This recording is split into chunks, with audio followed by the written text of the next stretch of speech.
शुक्रिया मोहतरम चेयरमैन साहब, आपने मुझे बोलने का मौका दिया। मैं शुरुआत में बताना चाह रहा हूं कि मैं हुकूमत की तरफ से लाए गए इस रेजोल्यूशन की मुखालिफत में बोल रहा हूं और मैंने अमेंडमेंट्स भी दिए हैं प्रेजेंट एड्रेस के लिए। और चेयरमैन साहब, आप उर्दू को जानते हैं। किसी एक शायर ने शायद बरसर इख्तिदार जमात के लिए ये शेर कहा होगा कि उसूल बेचकर मसनद ख़रीदने वालों, निगाह अहले वफ़ा में बहुत हक़ीर हो तुम।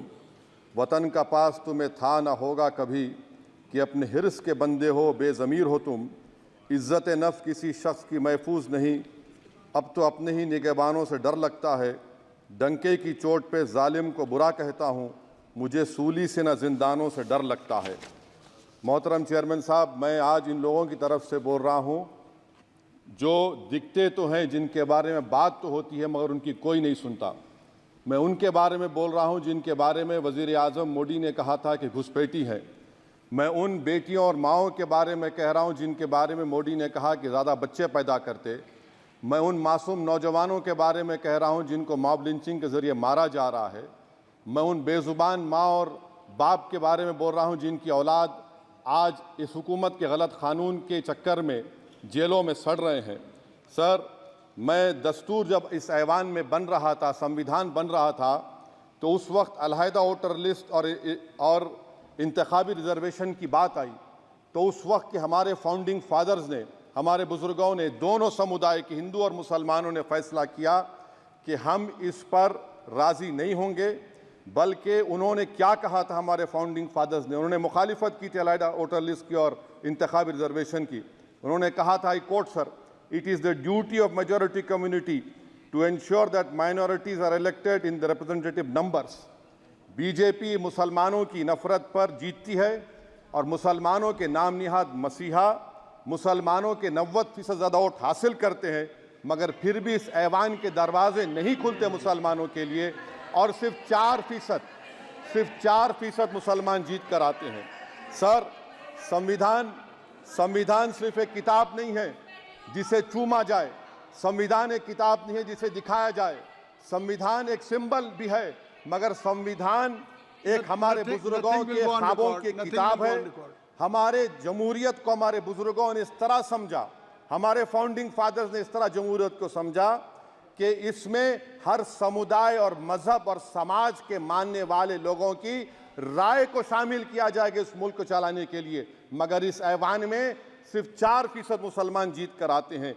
मैं संविधान से जो मोहब्बत के दावे करते हैं उनसे कहूँगा कि कभी उठाकर पढ़ो कॉन्स्टिट्यूएंट असेंबली डिबेट्स में कि नेहरू ने, H.C. मुखर्जी ने, सरदार हुकुम सिंह ने माइनॉरिटीज़ के बारे में क्या कहा था। सर, वतन अजीज़ का मुस्तकबिल कैसा होगा जब बीजेपी मुझे गायब करना चाहती है और दीगर हिज़्ब इख्तिलाफ की पार्टियां के लिए मेरा वजूद सिर्फ वोट डालना और अपनी खबर में जाकर सो जाना है। इसीलिए आप देखते हैं कि ये समाजी इंसाफ है सर कि 4% मुसलमान जीत कर आते हैं। सर, इस ऐवान में ओबीसी समाज के एमपी अब अपर कास्ट के एमपी के बराबर हो चुके हैं। ओबीसी समाज के एमपी अब अपर कास्ट एमपी के बराबर हो चुके हैं और 14% मुसलमान सिर्फ 4% जीत कर आते हैं। CSDS का डेटा ये बताता है कि इस मुल्क में जो वोट बैंक है, जो एक मुश्त वोट डालता है, वो अपर कास्ट का है। मुसलमान का कभी ना वोट बैंक था ना कभी रहेगा। सर, 4 जून के बाद 6 मुसलमानों की मॉब लिंचिंग हुई। 11 घरों को मध्य प्रदेश में मोदी के बुलडोजर ने निस्तो नाबूद कर दिया। हिमाचल प्रदेश में एक मुसलमान की एक दुकान को लूट लिया गया और हिज़्ब इख्तिलाफ की पार्टियों की तरफ से सन्नाटा है। शायद अब वक्त आ चुका है कि लफ्ज़ मुसलमान का नाम लेना भी अब उस पर पाबंदी आयद कर दी जाएगी। सर, मैं ये बात बताना चाह रहा हूँ कि नरेंद्र मोदी को जो मैंडेट मिला है। एक मिनट, आप लोग बैठ जाएं, कृपया आप लोग बैठ जाएं। श्री मनसुख मांडविया जी, आप लोग बैठ जाएं, कृपया माननीय सदस्य बैठ जाएं। श्री मनसुख मांडविया जी, कृपया आप लोग बैठ जाएं। अपने प्रारंभिक आप लोग बैठ जाएं, आप लोग बैठ जाएं। माननीय सदस्य ने अपने प्रारंभिक भाषण में जो शब्द प्रयोग करा है उसको ऑथेंटिकेट करा जाए। और अभी उन्होंने उल्लेख करा कि मोदी के बुलडोजर ने वहाँ मॉब लिंचिंग करा है, उसको भी ऑथेंटिकेट करा जाए। निश्चित तौर से इसको ठीक है ठीक है ठीक है ठीक है ठीक है। उवैसी साहब, जब भी कोई बात नहीं सर, आप चेयर पर बैठे हैं जी, इसलिए आप मंत्री जी को पेट में दर्द हुआ, माशाल्लाह, शुक्रिया उनका। नहीं, तो सर मैं मंत्री की जवाबदेही है ये अरे ये नहीं, मंत्री इससे की बुरी बात क्या है? पेट में दर्द हो सकता है, वो दर्द ये सब ठीक अच्छा नहीं। दर्द हुआ, चलिए दर्द हुआ, दिल का दर्द हुआ। तो सर, जो नरेंद्र मोदी को मैंडेट मिला है वो सिर्फ और सिर्फ मुसलमानों की नफरत पर हिंदुत्व की वजह से मिला है। I would like to say it is not Modi's in dock but every single person voted him despite his anti Muslim voice. And I would like to tell the opposition parties, this is not a moral victory for you, this is a victory of majoritarianism. Everyone should contemplate and do introspection.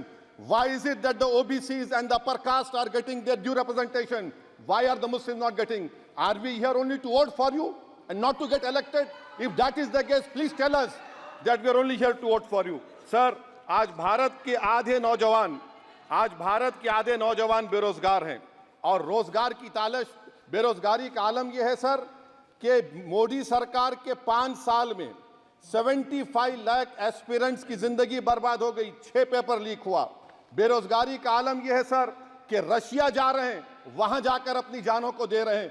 बेरोजगारी का आलम यह है कि नरेंद्र मोदी रोजगार का camp चलाती है नौजवानों के लिए कि तुम इजराइल में जाकर काम करो, उनको कैनन फॉडर बना रही है ताकि फलस्तीनियों की जायदादों को हड़प कर सके। ये भी कंक्लूड करें। अरे सर, मेरा टाइम है। कहाँ टाइम है सर? आप ये टाइम ले लिए मेरा। सर मैं 2 मिनट दीजिए। ये विश्वगुरु की पॉलिसी है। इजराइल को 27 टन हथियार जा रहा है। 9 मिलियन भारत के लोग गल्फ में काम करते हैं, क्या असर पड़ेगा? 47,000 इजरायली फलस्तीनी मार चुके हैं। क्या है हमारी पॉलिसी सर? क्यों हथियार दे रहे हैं सर? नस्लकशी हो रही है। सदर जमहूरिया के खुतबे में राष्ट्रपति के सर, मैं उसी पे बोल रहा हूं सर, उसमें लिखा हुआ है फॉरेन पॉलिसी के ऊपर, आप पैराग्राफ नंबर 25 देख लीजिए। सदर जमहूरिया में सैचुरेशन अप्रोच है। क्यों नहीं मोदी सरकार माइनॉरिटीज को फ्री स्कॉलरशिप को डिमांड करती है सर? उसको आपने बजट कम कर दिया।